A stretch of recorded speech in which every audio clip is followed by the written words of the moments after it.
দয়াল নবী চোখের পানি ছেড়ে দিয়ে অতীতের জীবনের কথাগুলো স্মরণ করে চোখের পানি ছেড়ে দিয়ে কাঁদে আর বলে, মাওলা, আমার দাদা, আমার বাবা নাই, মা নাই, আমার দাদা আমাকে লালন পালন করেছে, আমার দাদা মোহাব্বতের দাদা আমাকে ছেড়ে চলে গেছে, আর সেই মোহাব্বতের দাবিদার আমার চাচা আবু তালেব নিয়েছে, আমার ছায়ার মতো আমার আবু তালেব আজকে বিদায় নিয়ে চলে যাচ্ছে, অথচ আমি সবাইকে, জগতের সবাইকে কালিমার দাওয়াত দিলাম, মেনে নিল।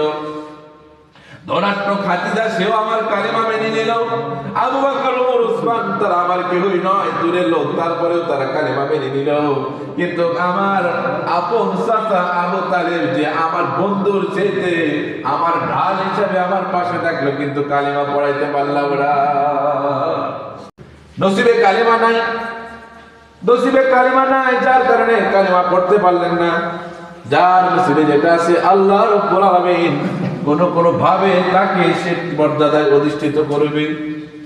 এই কথা আল্লাহ নবী যখন বললেন, আমি আজকে রাতে মসজিদে হারাম থেকে মসজিদে আকসা পর্যন্ত ভ্রমণ করেছি, মসজিদে আকসা গিয়ে 2 রাকাত নামাজ আদায় করেছি, নামাজ আদায় করার পরে আমার আল্লাহ আমাকে একটা উপাধি দিয়েছে, সেই উপাধি হলো ইমামুল মুরসালিন।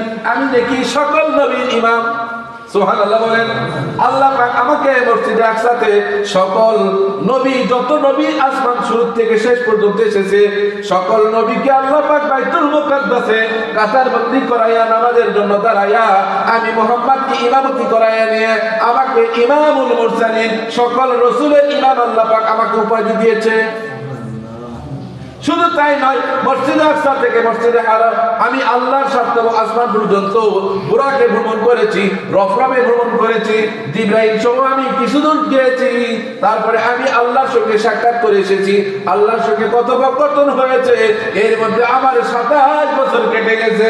হযরত আবু বকর এক কথায় বলেন, সাদ্দাকতা ইয়া রাসূলুল্লাহ, হে আল্লাহর নবী, আপনি সত্য বলেছেন। আল্লাহ নবী বলেন, আবু বকর, অনেকে অনেক প্রশ্ন করে ফেললো, অনেকে অনেক কথা বলে ফেললো, অনেকে চিন্তা করলো, অনেকে সন্দেহ করলো, তুমি কোন সন্দেহ ছাড়াই তুমি এক কথায় আমাকে সাদ্দাকতা ইয়া রাসূলুল্লাহ বললে, তুমি আমাকে সত্যবাদী বললে। আল্লাহ নবী বলেন, আবু বকর, আর তুমি আমাকে সত্যবাদী বলেছ, আমি আল্লাহর পক্ষ থেকে ইলহাম, আমি আল্লাহর পক্ষ থেকে গায়বী আওয়াজ পেয়েছি, আমি আল্লাহর পক্ষ থেকে হুকুম এসেছে, তোমাকে আজকে আমি একটা উপাধি দিয়ে দেব। সেটা হলো, তুমি আজ থেকে আবু বকর নয়, তোমার নামের সঙ্গে আবু বকর সিদ্দিক উপাধি তোমাকে ভূষিত করা হলো। বলুন সুবহানাল্লাহ। আল্লাহ নবীকে সত্য বলার কারণে আবু বকর সিদ্দিক সত্যবাদী হয়ে গেল। একজন